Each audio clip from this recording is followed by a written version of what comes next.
Good evening, everyone. This is Politics on Sunday. I am Ademola Laurent, standing in for Femi Akonde, who is on official duty outside the capital city of Abuja.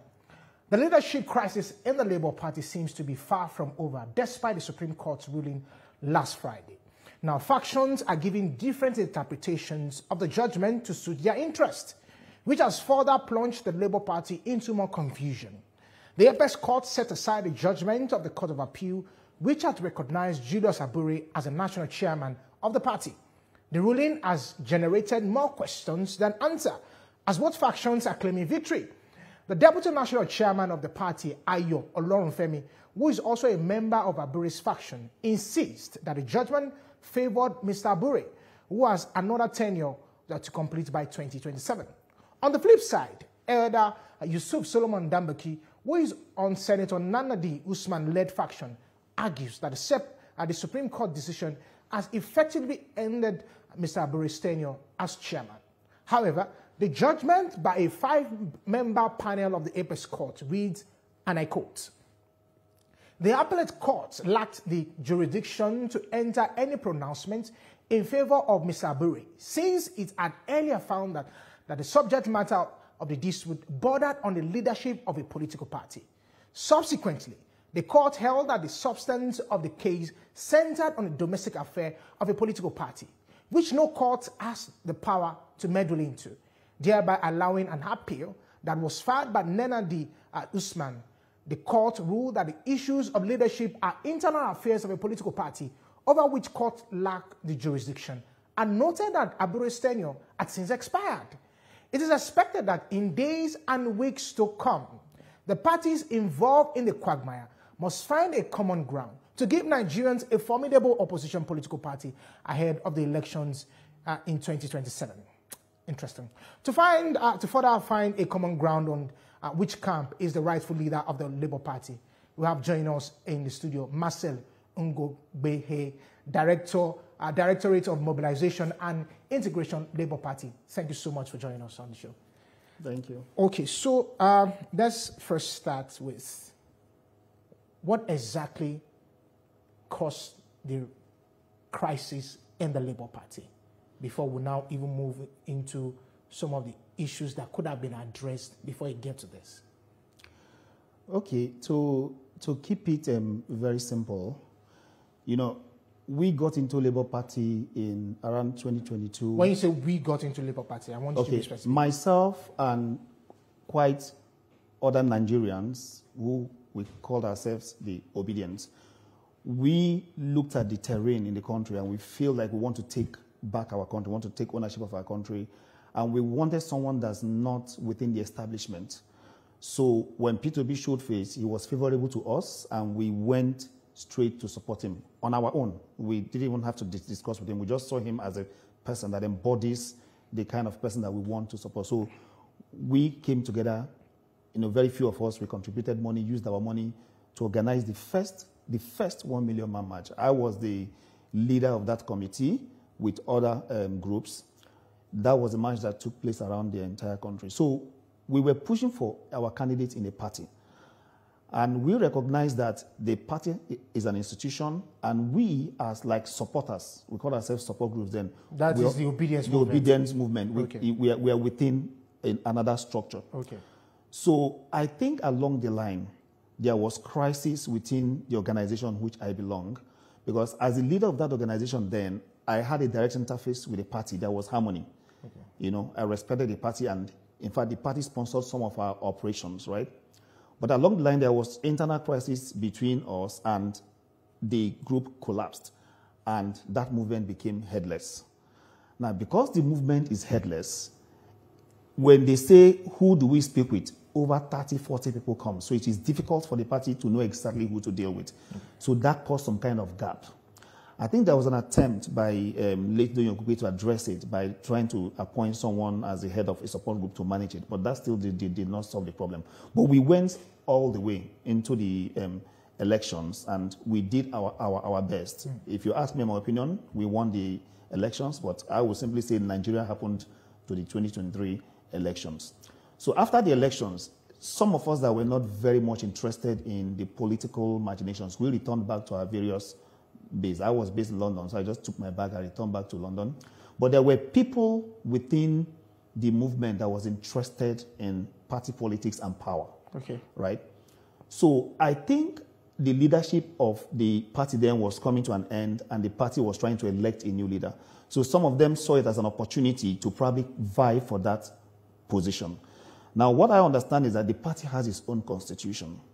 And if you will be coming to be part of it, you need to abide by its constitution. So I think a guideline was published that clearly defined who is like approved or validated to be part of that whole thing. So that was what brought about the Nnewi Convention. So the Nnewi Convention had quite a lot of support, because I could remember Alex Otti sent his deputy as the chair of that convention. I could almost that was in remember 2024? In 2024, yes. March. I could also remember P2B was also part of it, and all the party leadership, the NEC. Now, the way I understand it, the party has its organs.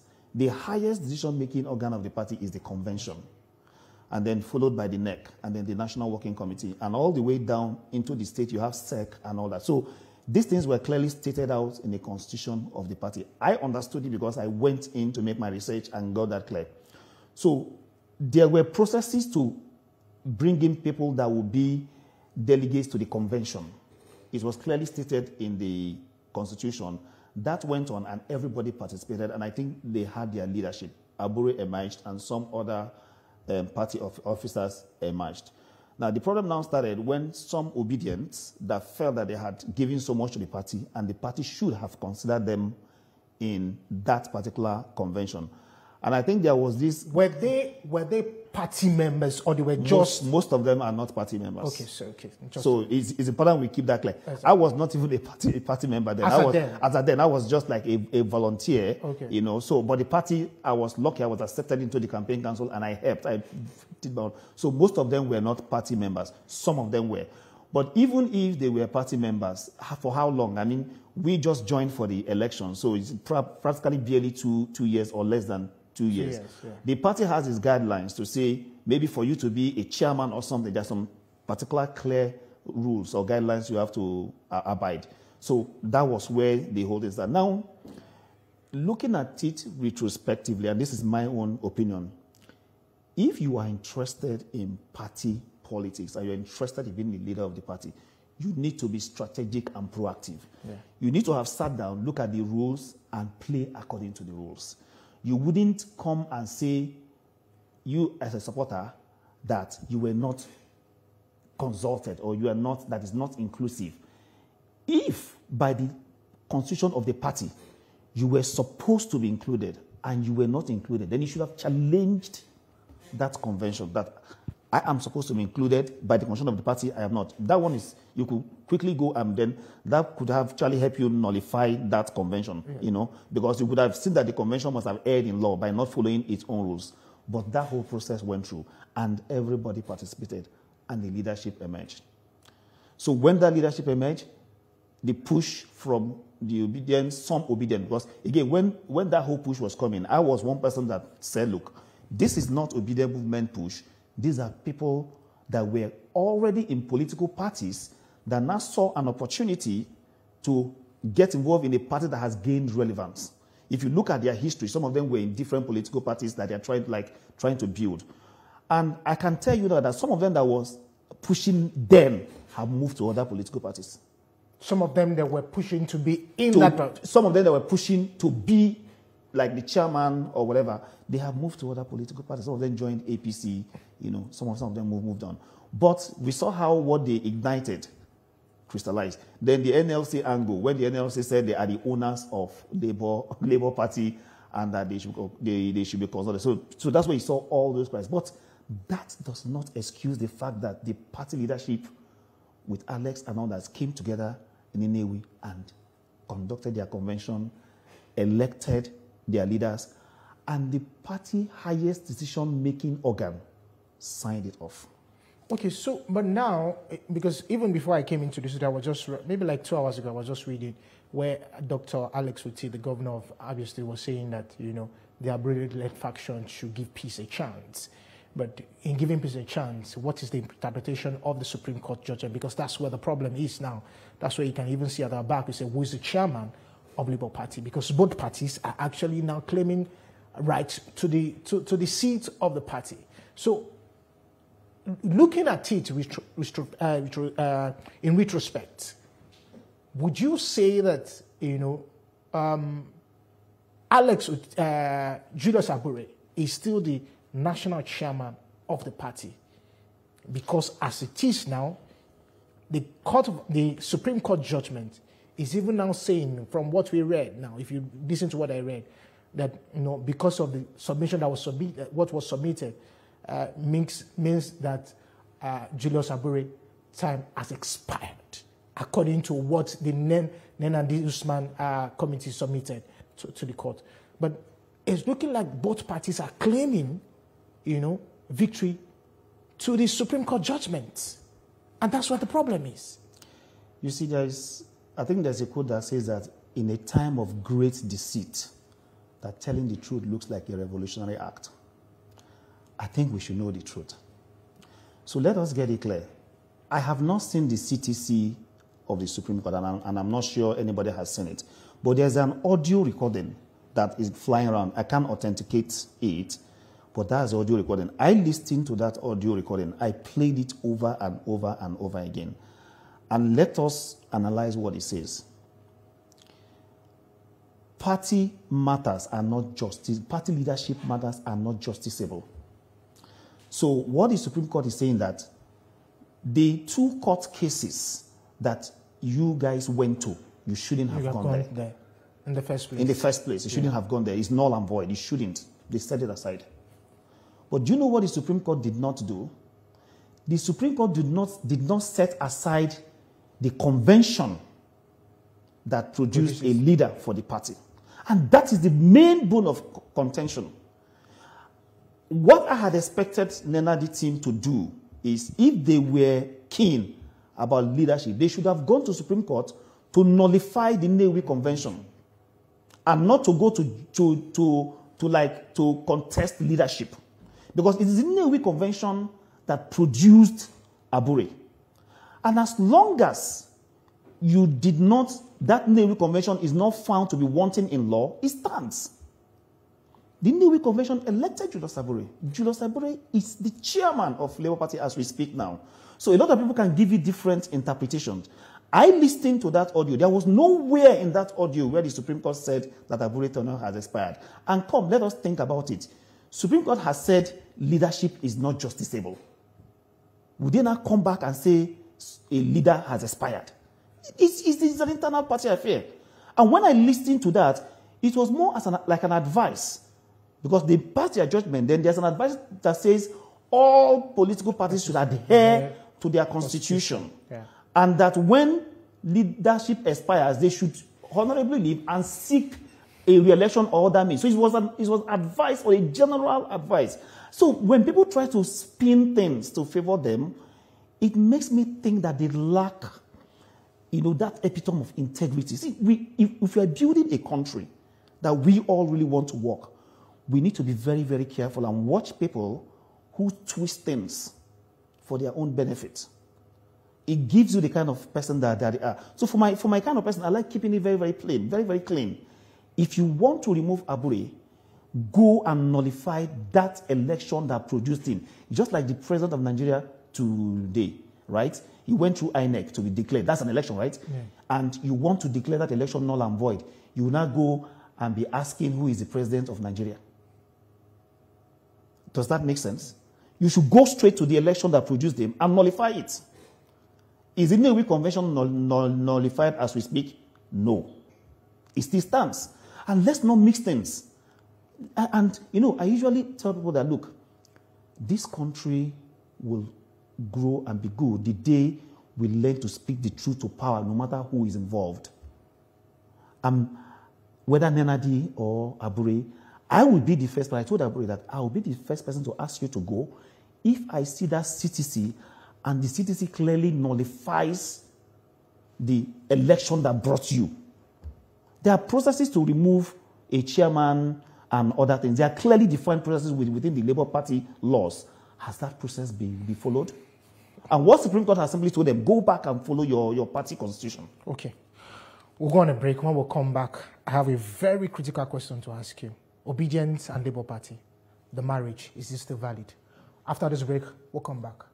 Welcome back to the show. This is Politics on Sunday. And of course, I'm still in the studio with Marcel Ngogbehe, who, of course, is the DG, Directorate of Mobilization and Integration for Labour Party. Thank you so much for joining us on the show. I said that I was going to ask you this question. The obedience movement and the Labour Party, is the marriage still valid? And I asked the question because, I've spoken to some very top obedience movement leaders. As a matter of fact, one of them told me the last time she spoke to the Labour Party presidential candidate, which is, of course, Peter Obi, was in May last year. After then, she never spoke to him again. And I'm wondering, I thought that it was a movement that was supposed to, grow into 2027. That's why I asked the question, obedience movement and Labour Party, is the marriage still valid? I was the first elected leader of a group that ended up crystallizing into the obedience movement, the CPO.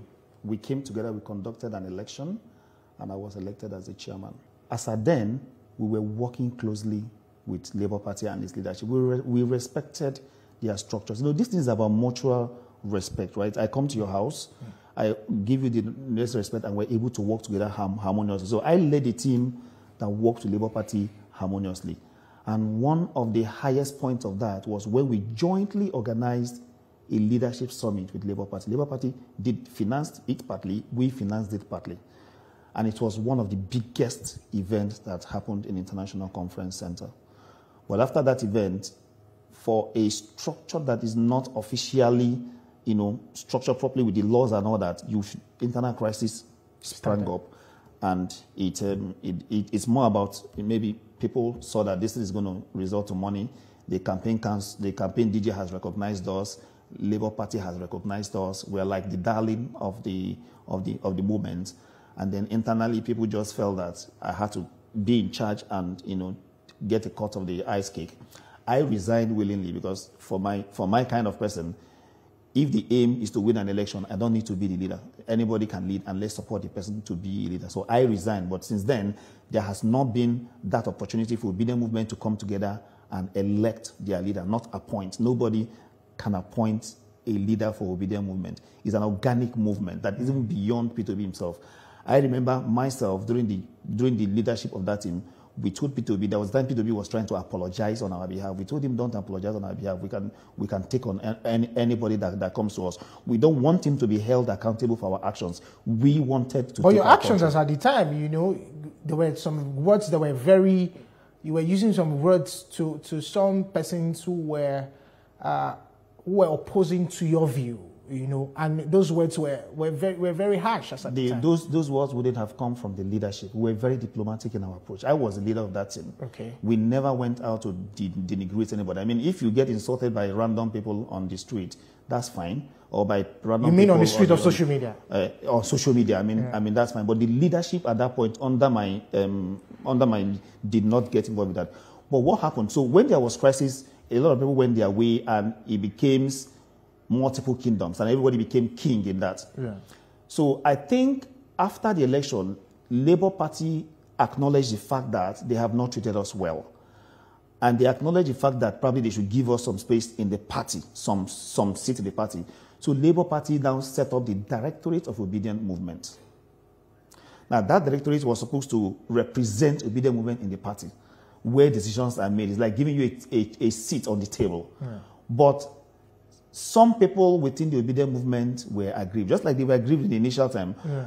And Labour Party approached me to say, you were the first elected leader of this group. We worked harmoniously with you. You had the demeanor to be able to carry people along and manage them. Please come and help us head this group. So Labour Party appointed me. Immediately I was appointed, some people weren't happy about it. So they went behind lobbying left and right, making noise. Some were also happy, because the people that cried when I resigned knew that we're going to have problems. And that problem probably congregated to we not being able to defend our votes in the 2023. So those ones that were not happy went lobbying, and that resulted in the infamous twist by P2B, in which he said that the obedient movement cannot be domiciled in any political party, that the obedient movement can be in any political party. And do you know the implication of that now? It means we have obedient movement in Labour Party, we have obedient movement in other parties. If you see what happened in Edo State, where some obedient decided to support the candidate of the PADP, the idea of the obedient movement was a movement under P2B in Labour Party. So there's already a crack in that already. Exactly, because that tweet that P2B made just gave everybody the freedom to, like, you know, move into different parties, and I wish that never happened, you know, but that it is. But some of us still believed that political parties has their problems, but you have to choose one and help reform it, no matter how bad it is. So some of us still remained in Labour Party.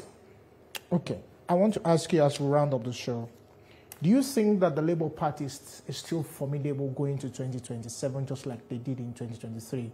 Because it seems like there's a lot of crack.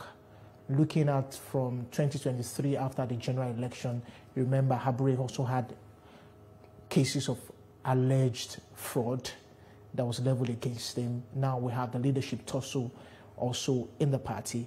The obedience movement, which is supposed to be the grassroots support system of the party, is also in disarray. Do you think that the 2027 is formidable, the Labour Party is formidable enough to go into that election? I think that Labour Party has come a long way. They are no longer a mushroom party, they are now a national party. And one thing about national parties is that they have the spread. So, and what Labour Party has done now is that they have created the Directorate of Mobilization and Integration. So our job is to go out across all the states, local government, and pulling it to get people in under a formal structure within the Labour Party. So the Labour Party has prepared that ground. With all the crisis that is happening now? Well, in the midst of crisis, you make progress. Okay. in the midst of crisis, you make progress. We recently inaugurated our executive across the state at the same day, 36 states plus FCT. Without even knowing who the chairman is currently. In terms of what? Without even knowing who the Labour Party, the national chairman is. The national chairman in terms of Labour Party. Yeah. Abure is the national chairman. It's not in dispute. Okay. Abure is the national chairman. You see, I've made it clear. Go and nullify the Nnewi Convention. The convention that produced him is what you should target. If you're interested in removing him, don't go asking who is the president. Interesting. Thank you so much for joining us on the show, Mr. Marcel. And of course, he's the DG for Directorate of Mobilization and Integration for Labour Party. You can watch the repeats of this particular episode by 11 p.m. And of course, Femi Akonde will be here next week to take you on another roller coaster of the politics on Sunday. Bye for now, and have a very lovely evening.